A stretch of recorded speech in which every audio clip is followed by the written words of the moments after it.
Hola, hola, ¿qué tal? ¿Me escuchan?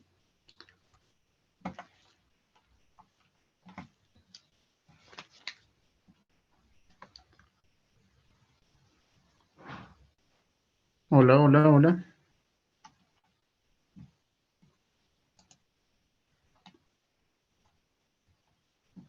Ok, creo que sí. Sí, muy bien. Sí, se escucha. ¿Qué tal? ¿Cómo están todos? Buenas tardes. Bueno, vamos a iniciar la clase del día de hoy, la segunda clase referente a las funciones de Green. Bueno, se supone que ya estoy compartiendo mi pantalla. ¿Me confirman, por favor?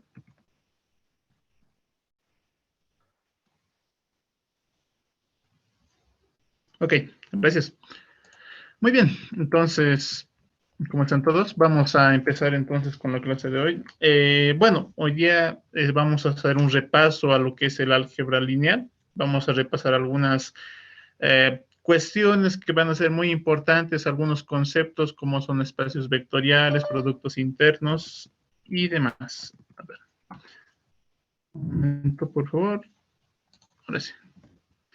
Retornando entonces, vamos a ver justamente esos detalles. Vamos a recordar algunos elementos del espacio vectorial que, bueno, nos van a ser de gran utilidad para lo que vamos a ver posteriormente. Bueno, entonces, como primer punto para recordar un poco de lo que es el álgebra lineal, nosotros debemos recordar lo que es un espacio vectorial, ¿no? Bueno, seguramente ustedes recuerdan que el espacio vectorial es un conjunto de elementos, vectores, que, bueno, este conjunto es cerrado bajo dos tipos de operaciones, ¿no? Las operaciones de suma, es decir, si sumamos nosotros dos vectores, vamos a obtener otro vector, y lo segundo es el producto con un escalar, ¿no? Si multiplicamos a un vector con un escalar, vamos a obtener también otro vector, ¿no? Bueno, entonces tenemos nosotros que eso es un espacio vectorial. Bueno, comentarles de que depende de la naturaleza de los escalares, nosotros vamos a tener diferente tipo de espacio vectorial.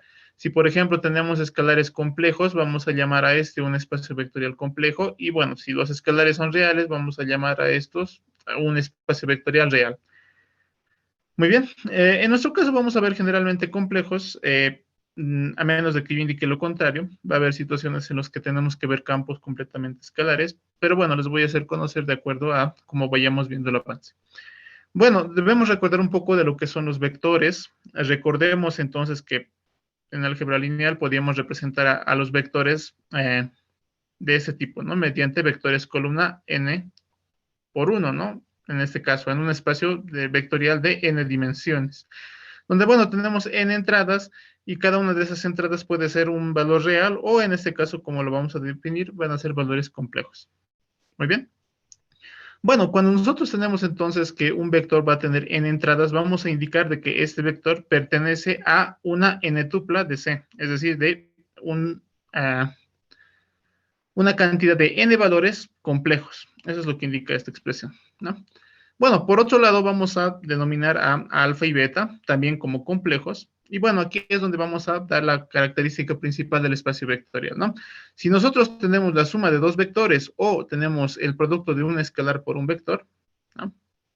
Vamos a obtener aún así lo que es una cantidad que va a seguir perteneciendo al mismo espacio vectorial. Muy bien. Entonces, eso es en pocas palabras lo que es un espacio vectorial, en este caso un espacio vectorial complejo. Bueno, otro concepto que también es importante recordar es la independencia lineal, ¿no? Recordemos de que existen vectores linealmente dependientes y linealmente independientes, ¿no? Y sabemos cuál va a ser la utilidad de estos. Entonces, para recordar justamente esto, vamos a tomar a un conjunto de vectores, digamos vectores phi sub n, y bueno, nosotros vamos a decir de que este conjunto es linealmente independiente si es que se cumple ese resultado que está acá. ¿Qué es lo que tenemos acá? Tenemos una suma de, bueno, vamos a considerar que son n términos, si nosotros nos mantenemos en el mismo espacio que había comentado anteriormente. Bueno, ¿de qué? De cantidades escalares multiplicados por justamente elementos de este conjunto de vectores, ¿no? Estamos sumando todos los elementos de ese conjunto de vectores, donde cada elemento está siendo multiplicado por un escalar. Bueno, lo que sucede entonces es lo siguiente. Si nosotros hacemos la suma de justamente esos términos y bueno, nosotros indicamos de que ese resultado tiene que ser igual a cero, ese resultado va a ser igual a cero siempre y cuando cada uno de los coeficientes alfa sub n es igual a cero. Sí o sí. No hay otra forma en la que ese resultado me puede dar igual a cero. Muy bien. Un ejemplo breve, por ejemplo, pueden imaginarse el caso de dos vectores perpendiculares en el plano, ¿no? Sea cual sea la suma que sostengan, siempre me va a dar un valor diferente de cero, ¿no? Si nosotros tenemos, por ejemplo, los vectores y j del caso del el plano, ¿no? Si sumamos múltiplos de estos, nunca nos van a dar como tal valores iguales a cero, siempre y cuando los multipliquemos a estos versores por cero. En ese caso, si tenemos la suma igual a cero, ¿no? Entonces, nosotros vamos a indicar que esto nos da la independencia lineal, que la suma de vectores multiplicados por un escalar me da igual a cero, siempre y cuando que esos escalares que comentaba sean iguales a cero. Bueno, el número máximo de vectores independientes que nosotros tenemos en un cierto espacio vectorial se le llama dimensión del espacio. Por ejemplo, si nosotros tenemos dos vectores linealmente independientes, seguramente nuestro espacio va a ser plano, va a ser de dimensión 2. Para el caso de que tengamos tres vectores independientes, vamos a tener un espacio de dimensión 3 y así sucesivamente, ¿no? Bueno, ¿qué característica tienen justamente estos vectores? Esos vectores linealmente independientes. La característica principal es que estos pueden funcionar como base del espacio. Es decir, que nosotros podemos representar a cualquier vector A que pertenece a mi espacio, como pueden notar, como una suma de coeficientes a sub i, le vamos a llamar, multiplicados por cada uno de estos vectores linealmente independientes, ¿no? Entonces, a lo que está acá, que estoy apuntando con el cursor, le vamos a llamar base del espacio. Y a los coeficientes le vamos a llamar eso, coeficientes, o, bueno, también se les puede llamar componentes de A sobre esta base. Muy bien. Bueno, como pueden notar, esto no es nada más que un repaso de álgebra lineal y, bueno, seguramente también lo han visto en álgebra lineal o también en física 1, ¿no? La parte de vectores. Bueno, aquí es donde vamos a empezar a variar un poco las cosas, incluyendo lo que es el cálculo complejo, al definir lo que es el producto interno. Y bueno, además de esto, vamos a definir lo que es un espacio dual. Bueno, vamos a empezar con lo primero, lo que es el producto interno. Bueno, el producto interno de un espacio vectorial lo vamos a definir como una función de, bueno, un espacio vectorial multiplicado tensorialmente por sí mismo. Es decir, que necesitamos dos vectores, eso es lo que nos quiere decir este símbolo, para, bueno, convertir a esos dos vectores en un escalar. Muy bien. Bueno, ¿qué características tiene esta operación de producto interno? Bueno, como lo indicamos, ¿no? La primera característica es que, bueno, si nosotros efectuamos este producto interno entre dos vectores, me va a dar lo que es un valor complejo, es decir, un número complejo. No va a ser un vector, ¿no? No vamos a tener un conjunto de complejos, sino que vamos a obtener simplemente un complejo. Bueno, la segunda propiedad es esta que pueden notar acá. Esta se llama la asimetría. Si nosotros hacemos el producto interno, un momento, por favor. Ok, ok. Muy bien. Continuando entonces. Si nosotros tenemos el producto interno, perdón, de dos vectores, también podemos calcular a este como el producto interno de estos dos vectores, cambiando el orden, como pueden notar, pero bueno, calculando su complejo conjugado. Es decir, de que, un momento. Es decir, que si nosotros tenemos entonces dos vectores complejos, el producto interno, al menos cuando hablamos con complejos, no es conmutativo, como pueden notar, ¿no? Sino que para conmutarlos nosotros tenemos que además utilizar el complejo conjugado. Esa es una característica que tiene cuando trabajamos con complejos. Y bueno, vamos a ver por qué tiene que ser así y por qué no puede ser de otra forma. De hecho, esto tiene un motivo por el cual en este caso no tenemos simetría bajo el producto interno. Bueno, como punto 3, el producto interno es lineal. Es una operación básicamente lineal sobre cada una de sus entradas. ¿Qué significa esto? Bueno, si multiplicamos A por, digamos, alfa, por una combinación lineal, como pueden notar, de dos vectores, B y C, ¿no? Con combinación lineal me refiero a expresiones de esta forma. Un escalar multiplicado por un vector más otro escalar multiplicado por otro vector, ¿no? Esto le vamos a llamar combinación lineal. Bueno, si multiplicamos entonces a por justamente una combinación lineal, el producto interno se va a distribuir de la siguiente forma. Los escalares salen afuera del producto interno, como pueden notar, y además el producto interno se distribuye sobre la suma, ¿no? Tenemos para el primer y para el segundo término. Eso es lo que podemos nosotros notar de justamente esta, un momento, ahora sí, de lo que tenemos acá, ¿no? Del punto 3. Bueno, lo mismo va a suceder si es que tenemos una combinación lineal en el primer término, pero dado que no tenemos la propiedad de simetría al hablar de cantidades complejas, tenemos que tener un poco de cuidado con esto, ¿no? Si en el caso de que nosotros tenemos la combinación lineal en el primer término, tal y como está aquí, bueno, vamos a tener básicamente lo mismo, ¿no? Vamos a tener una linealidad. La diferencia es de que, bueno, los coeficientes, alfa y beta, en lugar de mantenerlos como las cantidades originales, tenemos que considerar sus complejos conjugados. Bueno, esa es una consecuencia de la propiedad 2, les comento. Si ustedes utilizan la primera parte de la propiedad 3 con la propiedad 2, pueden dar cuenta de justamente esto. Muy bien. Bueno, entonces eso es lo que tenemos por acá. Y bueno, el último punto que, bueno, sí respeta lo que es la parte de eh, los espacios vectoriales reales, es que el producto interno de un vector consigo mismo siempre me va a dar un valor mayor o igual que cero, un valor positivo. De aquí podemos ver dos cosas. El producto interno de un mismo valor por sí mismo va a ser positivo y como es positivo va a ser real. Tiene que ser una cantidad real. Y de hecho, esto que está acá es debido a lo que nosotros tenemos en la propiedad 2. Si la propiedad 2 no existe, si no tenemos que colocar este complejo conjugado en 2, entonces nosotros no aseguramos que la propiedad 4 sea válida, ¿no? Porque la propiedad 2 nos va a asegurar que justamente el producto de un vector consigo mismo va a ser una cantidad real. Bueno, cuando nosotros tenemos que este producto interno es igual a cero, va a ser cero solamente cuando el vector en cuestión sea igual a cero. Es decir, que cero internamente cero va a ser cero. En ese caso es donde tenemos que el producto interno va a ser cero.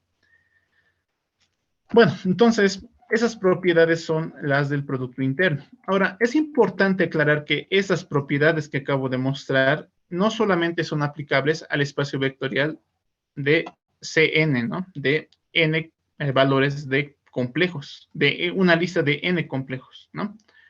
O de vectores columnas de n complejos, sino que como vamos a ver más adelante, también se puede extender este concepto a otro tipo de espacios vectoriales, que bueno, seguramente ustedes ya conocen. Un ejemplo, por ejemplo, podría ser el espacio de matrices, ¿no?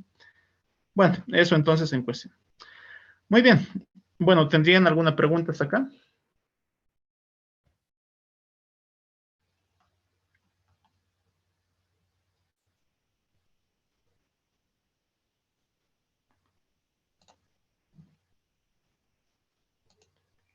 Muy bien, todo claro, indican por acá.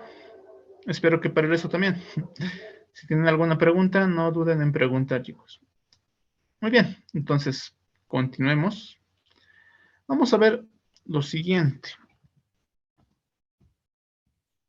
Bueno, vamos a hablar ahora en el caso particular del conjunto que habíamos visto en un principio, ¿no? Los vectores columna de n componentes, como pueden ver acá, ¿no? Los representamos así, A y B, como lista de n valores, donde cada uno de esos valores son complejos. Bueno, en el caso entonces de ese espacio vectorial, podemos nosotros definir al producto interno de la siguiente forma. El producto interno entre A y B va a ser una combinación de este tipo, ¿no? Va a ser la componente A1 complejo conjugado por la componente B1, ¿no? Más la componente A2 complejo conjugado por B2, más y así sucesivamente, ¿no? Para tener una lista de N. Entre las N componentes se tiene que hacer esta operación. Es algo similar a lo que tenemos en el producto interno convencional, como pueden notar. La diferencia es el complejo conjugado, ¿no? Es la única diferencia. Bueno, aquí vamos a definir además lo que es la ortogonalidad, al igual que lo hacíamos en el espacio de vectores reales, ¿no? Si es que el producto interno entre A y B me da igual a cero, entonces nosotros vamos a indicar de que este producto, o bueno, que A y B son ortogonales. Muy bien. Entonces, dos vectores van a ser ortogonales cuando el producto interno de estos me da igual a cero. Algo que, bueno, mantenemos de lo que es los espacios vectoriales reales, si ustedes recuerdan. Bueno, eso por un lado.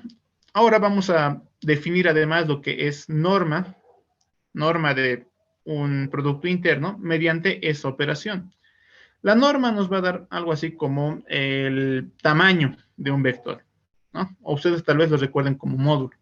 Lo vamos a representar de esta forma, con dos líneas paralelas, o lo que es un vector, y lo vamos a definir como la raíz del producto interno de un vector por sí mismo, ¿no?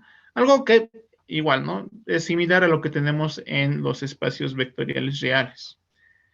Bueno, ¿para qué nos va a servir definir la norma? Bueno, nos va a servir definir la norma para lo que es definir la ortonormalidad. Para eso vamos a hablar de un conjunto de vectores. Imaginen que son los vectores linealmente independientes que hemos visto, ¿no? Supongamos que son esos. Entonces, nosotros tenemos un conjunto de vectores phi sub i, y nosotros vamos a indicar de que este conjunto es ortonormal si es que se cumplen dos propiedades. La primera propiedad es que, bueno, la norma o el módulo, si ustedes quieren, de cada uno de estos vectores que está acá, de ese conjunto, es igual a 1. Eso para todos los vectores que están en ese conjunto. Y lo segundo es que se cumple lo siguiente. El producto interno entre dos vectores diferentes, como pueden ver acá, me tiene que dar igual a 0. En otras palabras, tienen que ser mutuamente ortogonales, ¿no? Bueno, entonces, si nosotros cumplimos estas dos propiedades, vamos a indicar de que el conjunto en cuestión es un conjunto ortonormal. Muy bien. Bueno, les comento que este resultado se puede abreviar. Muy bien. Podemos abreviar utilizando lo que es un símbolo que, bueno, seguramente ya lo conocen, y es el delta de Kronecker, ¿no? Entonces, lo que nosotros vamos a hacer es resumir esto que tenemos acá, este resultado de 1 y 0, mediante lo que tenemos aquí abajo. El producto interno entre un vector i y un vector j, ¿no? Con esos índices i y j, va a ser igual a un delta de Kronecker con los mismos índices, ¿no? I y j. ¿Por qué hacemos esto? Bueno, hacemos esto debido a las propiedades que tiene el delta de Kronecker, ¿no? El delta de Kronecker es igual a 0 cuando sus índices son diferentes y es igual a 1 cuando los índices son iguales. Entonces, bueno, ¿qué pasa si los índices son iguales acá? Bueno, tenemos phi sub i por phi sub i, ¿no? Eso nos tendría que dar igual a 1. Y de hecho sí es correcto, ¿no? Porque a partir de acá vamos a obtener de que la norma al cuadrado va a ser igual a 1. Entonces la norma es igual a 1, lo que tenemos en el primer punto. Por otro lado, si es que i y j son diferentes, lo que vamos a obtener en el segundo miembro va a ser un 0, ¿no? Según indica la definición del delta de Kronecker. Y es lo que obtenemos en el segundo punto, ¿no? Entonces, bueno, podemos resumir ese resultado en función a eso simplemente, ¿no? Entonces vamos a considerar a este como la característica principal de un conjunto de vectores ortonormales. Muy bien. Que como vamos a ver más adelante nos van a ser de mucha utilidad. Bueno, entonces eso respecto al producto interno. No sé si tendrían alguna pregunta.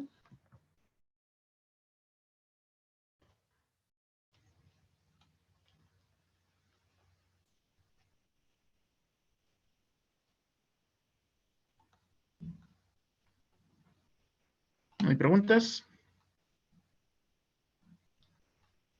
Muy bien, creo que no hay preguntas. Muy bien, continuemos entonces. Vámonos a lo siguiente. Bueno, para lo que vamos a ver a continuación, tal vez deberíamos recordar un poquito de lo que son los tensores, los covectores. ¿Les suena alguna de estas palabras? Estoy seguro que sí, ¿no? De métodos 1. A ver, tal vez alguien conoce lo que es un covector.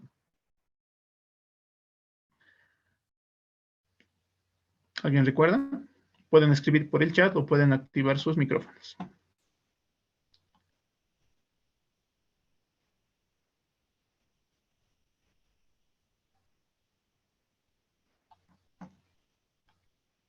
¿Nadie? Bueno, un covector también es conocido como un funcional lineal, ¿no? Ese funcional lineal o ese covector lo que hace es como una función de vectores, ¿no? Toma a un vector y este vector lo va a convertir en un escalar. Eso es lo que hace un covector o un funcional lineal. Y justamente vamos a ver eso a continuación. Vamos a definir lo que son los funcionales lineales.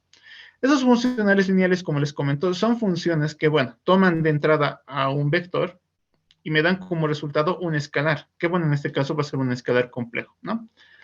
Bueno, eso es un funcional en principio. Ahora, ¿por qué es un funcional lineal? Es un funcional lineal porque, bueno, se distribuye de la siguiente forma sobre los vectores, ¿no? Como pueden notar, se aplica el funcional sobre alfa, sobre una combinación lineal de dos vectores, de esta forma, se distribuye sobre la suma y además los escalares salen fuera del funcional lineal, como pueden notar. Entonces, debido a eso es que este funcional es denominado lineal. Muy bien. Bueno, comentarles de que los funcionales lineales también cumplen con la estructura de espacio vectorial. Es decir, nosotros podemos también hacer suma de funcionales o multiplicar a un funcional por un escalar, ¿no? Un escalar alfa, digamos. Y bueno, como resultado de una combinación lineal de funcionales, vamos a obtener lo que vemos acá, ¿no? Los escalares salen afuera del funcional, como siempre, y bueno, lo que es el argumento de esta combinación lineal de los funcionales se va a ir a cada funcional de la combinación lineal, ¿no? Tanto a f como a g, como pueden notar. Entonces, los funcionales lineales también cumplen esta estructura de espacio vectorial. Si sumamos dos funcionales, vamos a obtener otro funcional, y si multiplicamos un escalar por un funcional, también vamos a obtener otro funcional. Bueno, entonces, los funcionales también componen otro espacio vectorial. Y les comento de que ese espacio vectorial compuesto por funcionales se le suele denominar espacio vectorial dual. Y bueno, el por qué lo vamos a ver justamente a continuación. Bueno, hay un teorema, que bueno, no voy a hacer la demostración acá porque es un poquito extenso, que bueno, se llama el teorema de Ries, que lo que indica es que existe una correspondencia inyectiva o uno a uno entre un funcional lineal y un vector. En otras palabras, si existe un funcional lineal, va a existir un vector asociado a este y viceversa, ¿no? Si existe un vector, podemos nosotros asociar un funcional a este. ¿De qué manera podemos asociar al funcional lineal y a un vector? Utilizando justamente lo que es el producto interno, tal y como lo indica esta definición que está acá. Si nosotros tenemos un funcional aplicado sobre una función, existe y siempre va a existir un vector f, tal que me va a obtener el mismo resultado del funcional, igual que si yo lo multiplicara por ese vector en cuestión, ¿no? Producto interno con ese vector. Lo que yo obtengo acá es un escalar, ¿no? Un número complejo. Y eso es lo que tiene que darme como resultado de aplicar al funcional sobre un vector. Entonces, justamente cumple todas las expectativas, ¿no? Que como resultado me dé una cantidad compleja. Entonces, eso es algo que podemos notar de acá, ¿no? De que existe siempre una correspondencia entre un funcional lineal y un vector.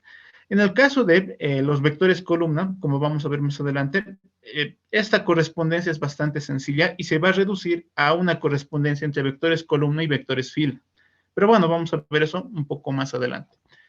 Entonces, es debido a eso que al espacio vectorial formado por funcionales se le llama espacio vectorial dual, porque existe una relación entre los elementos del espacio vectorial B, de vectores columna, por ejemplo, y bueno, el espacio vectorial de funcionales lineales, ¿no? Entonces, debido a esta relación es que se le llama espacio dual del espacio vectorial original. Uno contiene vectores y el otro va simplemente contener funcionales. Muy bien. Bueno, eso entonces. Continuamos. Aquí está. Vamos a tomar un pequeño ejemplo, tomando lo que son vectores columna de dos componentes, el ejemplo más sencillo. Vamos a obtener dos vectores, el vector B y el vector U. El primero con componentes X y Y, el segundo con componentes A y B. Y bueno, de esta forma, recordando lo que es la definición de producto interno, para los vectores columna, podemos escribir al producto interno de esta forma, ¿no? El complejo conjugado de el primer vector, ¿no? Del primer componente del primer vector, que en este caso es A, entonces sería A conjugado, por, bueno, la componente del segundo vector, ¿no? Sería X más la segunda componente complejo conjugado del primer vector, y bueno, el segundo, ¿no? Aquí tenemos 100. Entonces, eso sería lo que es el producto interno, para empezar. Así es como se arma para el caso de vectores columna. Bueno, ahora vamos a hablar de lo que es el funcional lineal. Bueno, el funcional lineal vamos a definirlo de la siguiente forma. El funcional lineal va a estar asociado a este vector U. Muy bien. Y bueno, ¿qué es lo que requiero yo? Bueno, el funcional lineal asociado a U, primero, tiene que ser una función de variable vectorial. Tengo que darle un vector, ¿no? Para que me dé como resultado un escalar. Bueno, este vector está compuesto de dos componentes, ¿no? En otras palabras, el funcional lineal va a ser una función de dos variables, donde esas variables en cuestión son las componentes del vector en cuestión, x y y, ¿no? Y vamos a definir este funcional lineal de esta forma, ¿no? Como el producto interno. Como pueden notar, esta es una función de dos variables, x y y, donde tenemos dos parámetros, ¿no? A complejo conjugado y B complejo conjugado. Estos son parámetros propios del funcional lineal. La parte de la entrada del vector está acá, ¿no? En las variables x y y. Entonces, esto como tal es una función. En principio no tiene nada que ver con el producto interno, pero nosotros lo vamos a definir de tal forma que tenga la misma estructura, para así obtener lo que es la correspondencia entre el vector en cuestión, el vector u, y su funcional lineal, ¿no? Bueno, entonces, eso respecto a lo que es esto de los funcionales y los vectores. Bueno, ¿tendrían alguna pregunta? ¿Alguna duda? ¿Algún comentario?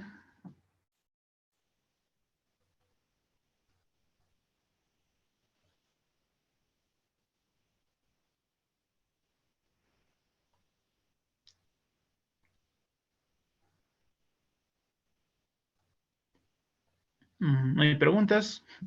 ¿Todo claro? Ok, muy bien, todo bien por ahora. Gracias. Muy bien, continuemos entonces. Y bueno, lo que vamos a ver a continuación es lo que, bueno, algo que se lleva en un curso un poco más superior que es mecánica cuántica, que es la notación de Dirac. Esta notación de Dirac lo voy a introducir de tal forma que nos va a ayudar a simplificar un poco la notación de integrales más adelante. ¿Ya? Sirve bastante para eso. Y de hecho no es nada complicado de entender, como vamos a ver a continuación. Bueno, entonces espero de su atención para lo que voy a indicar a continuación. Vamos a hacer lo siguiente. Vamos a utilizar como notación lo siguiente. A los vectores, que antes los representábamos por letras con una flechita encima, los vamos a representar mediante lo que tenemos acá. Una línea, la letra del vector correspondiente y una línea quebrada, tal y como está aquí, ¿no? Esto se le llama ket, ¿ya? Es la notación de kets. Al vector lo vamos a representar por un ket, tal y como está acá. Es simplemente otra forma de escribir un vector, como pueden notar. No estoy inventándome nada nuevo, es simplemente una forma de escribir a un vector. Por otro lado, ya habíamos hablado de los funcionales lineales asociados a vectores, ¿no? Habíamos indicado de que a todo funcional lineal está asociado a un vector y viceversa, ¿no? A todo vector se le asocia a un funcional lineal. Ahora, por ejemplo, si yo tengo este vector que está acá y quiero describir a lo que es su funcional lineal y no al vector en cuestión, podemos escribirlo de esta forma, ¿no? Nosotros lo habíamos denotado de esta forma, f sub b, donde b es el vector asociado a la funcional lineal. Pero bueno, utilizando esta nueva notación, vamos a denotar a estos con lo siguiente. La barra quebrada, tal y como está aquí, ¿no? Es un símbolo de menor, básicamente. La letra en cuestión, que representa el vector, y otra vez la línea, ¿no? A esto que está acá se le llama bra. Muy bien. Entonces tenemos dos cosas. El primero que son los vectores, que son kets. Y lo segundo que es el funcional lineal, que se le llama bra. Bueno, entonces tenemos estos dos. Muy bien. ¿Cómo vamos a representar ahora el producto interno? Ya no lo vamos a representar así, tal y como está acá, ¿no? U.B. Utilizando esta nueva notación vamos a representarlo de la siguiente forma. El producto interno entre dos vectores A y B, como estaba aquí, ¿no? Según la notación tradicional, lo vamos a representar de esta forma. Vamos a colocar primero al funcional lineal, ¿no? Y luego al vector, cada uno con su notación correspondiente, ¿no? Ahora, en lugar de colocar doble línea, vamos a colocar simplemente una línea, tal y como está aquí. Esto que está acá se le llama bracket, y lo que hace es justamente unir a lo que es el funcional lineal y al vector, de tal forma que esto me dé el producto interno, tal como lo habíamos definido aquí arriba, ¿no? El resultado de aplicar un funcional lineal sobre un vector me da el producto interno entre el vector asociado al funcional lineal y, bueno, el vector que está evaluando al funcional lineal, ¿no? Entonces, para estar evitando de escribir toda esta notación que es un poquito confusa, directamente vamos a pasar a esto. Muy bien, eso es el producto interno, este es un vector y esto es un funcional. Bueno, haciendo una práctica rápida, vamos a traducir esta expresión que está aquí. Este producto interno sobre una suma de dos vectores a lo que es la notación de Dirac, lo que vamos a ver a continuación. Bueno, esta expresión que está acá, según lo que habíamos visto, dado que el producto interno es un producto lineal, ¿no? Es una operación lineal, se puede distribuir el producto sobre la suma, ¿no? Vamos a tener primero A punto B y el segundo término va a ser A punto C.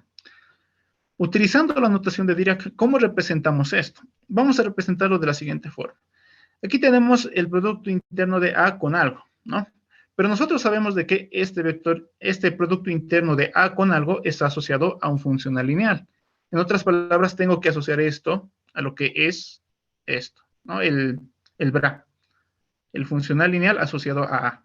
Este funcional lineal asociado a A tiene que evaluar a dos vectores, como pueden ver acá, los vectores B y C, ¿no? Donde los vectores los estamos anotando con su notación tradicional, ¿no? De Ketz, tal y como está aquí.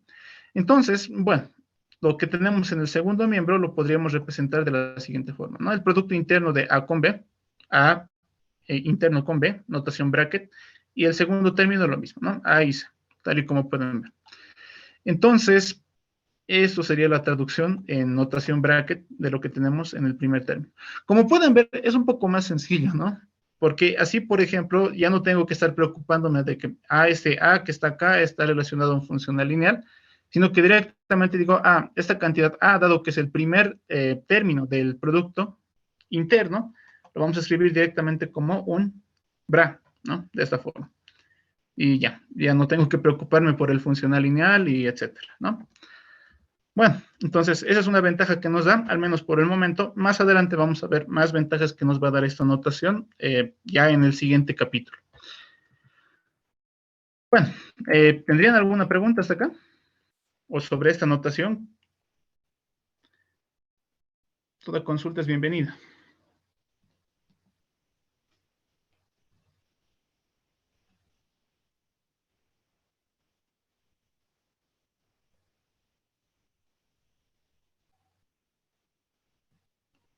Muy bien, espero que la notación entonces sea lo suficientemente clara. Bueno, si tienen alguna pregunta conforme vamos avanzando, no duden en detenerme. Muy bien.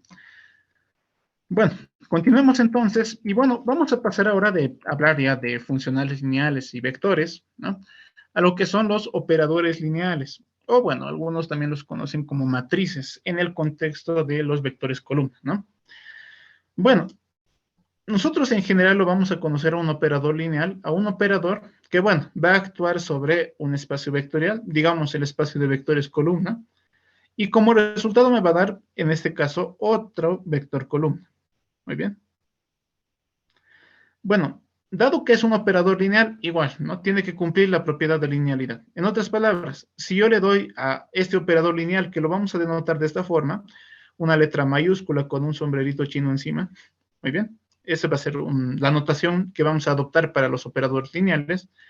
Bueno, si evaluamos este operador lineal sobre una combinación lineal de dos vectores, A y B, primero va a suceder lo siguiente. El operador lineal se distribuye sobre la suma, ¿no? Sobre los dos términos, como pueden notar. Y lo segundo es que, bueno, los escalares salen afuera de lo que es el operador lineal, ¿no? Tal y como está aquí. Al igual que teníamos con los funcionales, ¿no? La diferencia es de que en el funcional como resultado nos daba un escalar, y bueno, en este caso nos va a dar siempre vectores. Muy bien. Esto que está acá, el operador lineal de A mayúscula aplicado sobre este ket que tenemos acá, me va a dar otro vector, otro ket. Muy bien. Bueno, entonces tenemos eso. En el caso de justamente operadores lineales aplicados sobre vectores columna, estos siempre se pueden representar mediante matrices. Muy bien. Al menos en este caso de un espacio vectorial formado por vectores columna. Bueno, ¿de qué forma entonces podemos obtener las entradas de estas matrices en cuestión? Bueno, para ver de qué forma se tiene que representar, vamos a utilizar esta ecuación que pueden ver acá en pantalla, ¿no? Tenemos un operador lineal aplicado sobre un vector y como resultado me da otro vector, ¿no? Bueno, para dar justamente con lo que son sus entradas, las componentes de la matriz en cuestión, vamos a denominar a un conjunto de vectores UI, tal y como está aquí, como un conjunto que va a ser una base ortonormal del espacio vectorial en cuestión. Muy bien. Bueno, entonces si tenemos que este que está acá es una base ortonormal, podemos entonces escribir a los vectores phi y al vector psi que tenemos acá en el primer miembro como combinaciones lineales de esta base, ¿no? Tal y como está acá. Por ser base, se puede escribir a estos vectores de esta forma. Donde, bueno, tenemos aquí lo que son los vectores base y, bueno, las componentes psi sub i y phi sub i van a ser justamente las componentes en base a esta base, valga la redundancia, o también llamadas como las coordenadas en términos de esta base, ¿no? Bueno, entonces, ya que tenemos esas expresiones, las vamos a reemplazar aquí arriba. Muy bien. Ok, ahora sí, ¿no? Las reemplazamos aquí, en esta expresión con m. Lo que tenemos es esto, ¿no? Bueno, ahora lo que vamos a hacer es multiplicar escalarmente por un vector uj, ¿no? O en otras palabras, aplicar este ket que está acá a ambos miembros, tal y como pueden ver acá, ¿no? Bueno, aquí lo que tenemos básicamente son productos internos, como pueden notar, ¿no? En el primer miembro y en el segundo miembro. Nosotros tenemos productos internos porque empezamos con un bra y terminamos con un ket. Eso es lo que ustedes ya pueden ver rápidamente. Ahora vamos a hablar de lo que es el segundo miembro para empezar. Y bueno, ustedes recordarán de que el producto interno es lineal, ¿no? Es una operación lineal que se distribuye sobre la suma y que saca afuera lo que son las cantidades escalares. Y vamos a aplicar eso justamente en el segundo miembro, ¿no? La suma sale afuera del producto interno y también los escalares, ¿no? Tal y como está aquí. Eso es lo que tenemos entonces para este primer miembro. En cuanto al segundo miembro, ¿qué es lo que podemos hacer? Bueno, aquí vamos a tener un poco más de dificultad al hacer eso, debido a que, bueno, el operador lineal M está operando sobre toda esta combinación lineal que tenemos acá, que estoy apuntando con el cursor ahora mismo. Ahora, lo que tengo que hacer yo justamente para, primero, considerar la linealidad del operador lineal que está aquí, es justamente hacer valer esa propiedad. Puede distribuirse sobre la suma y los escalares salen afuera de la operación, ¿no?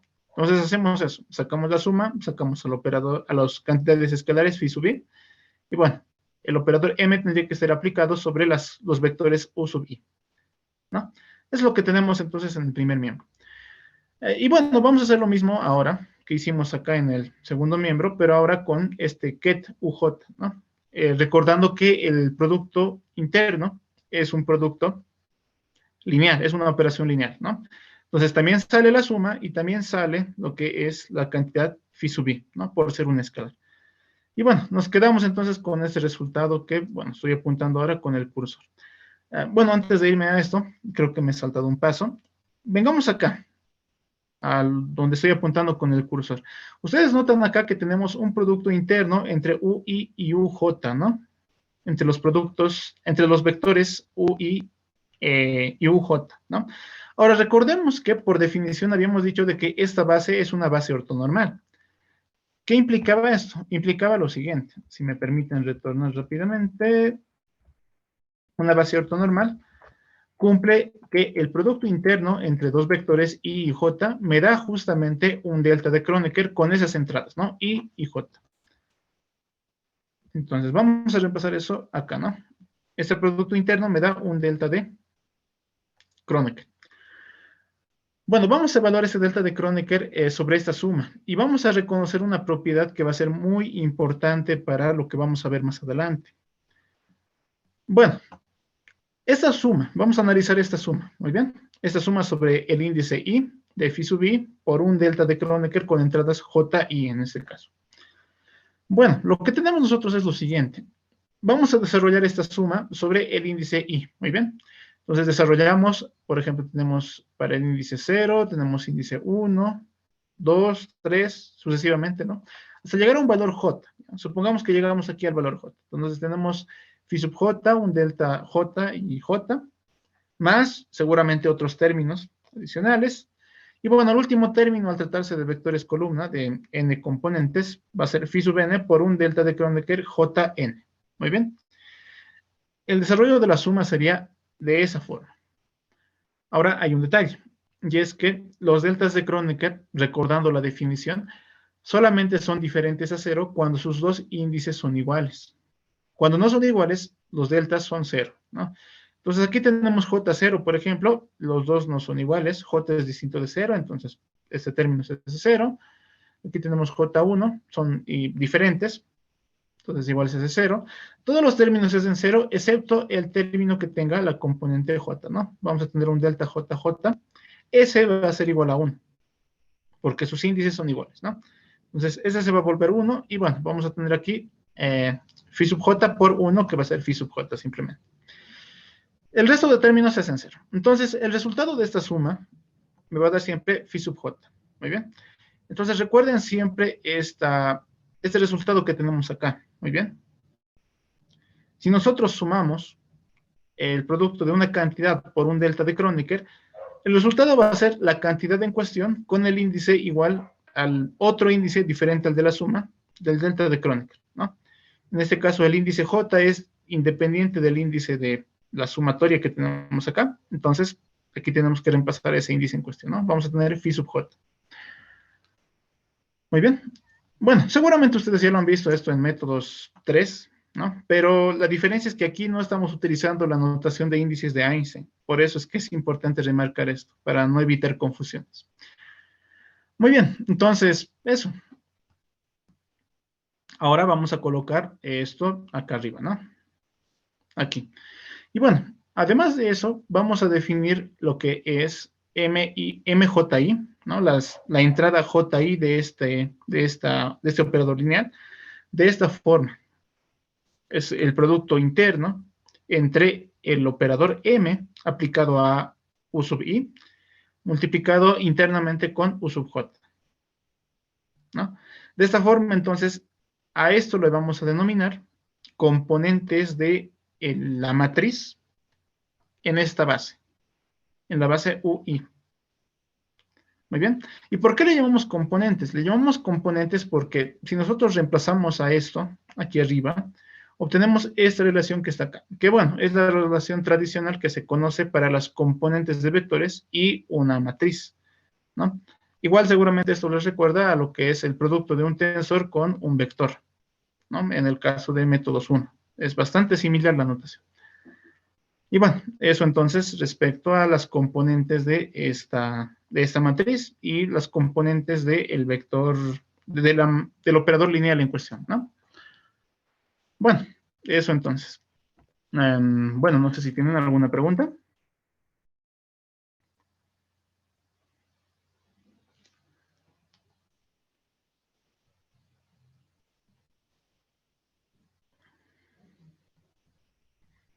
¿No hay preguntas?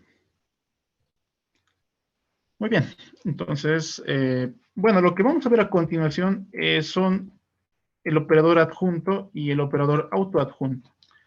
Tal vez alguno lo recuerde de álgebra lineal. Y bueno, en caso de que no, ¿qué les parece si les doy un tiempo para que lo revisen, para que repasen tal vez el concepto? Pueden buscarlo en internet. Esto a modo de darnos un pequeño descanso de 10 minutos. ¿Qué les parece?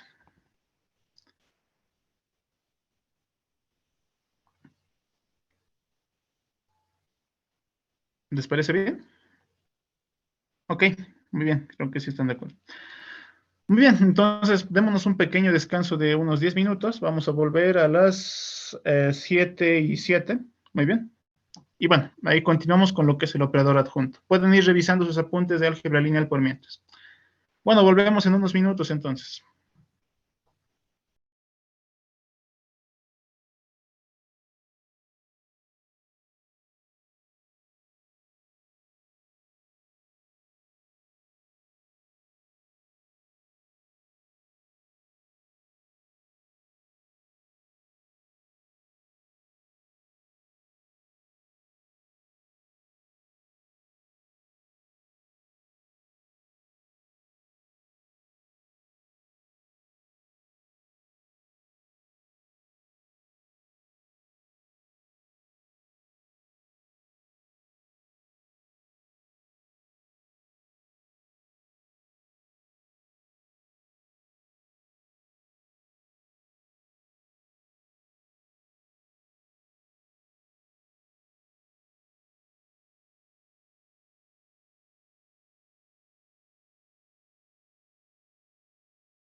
Muy bien, creo que podemos continuar, ¿no? ¿Alguien por ahí?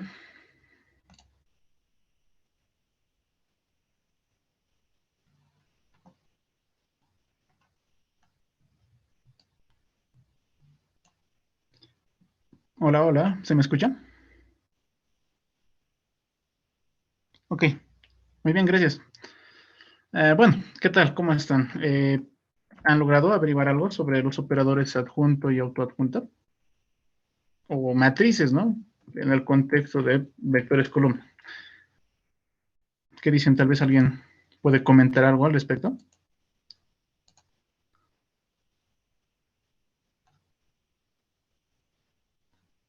A ver, preguntaremos a Franz Gutiérrez. ¿Qué tal? ¿Recuerdas algo sobre lo que era una matriz adjunta?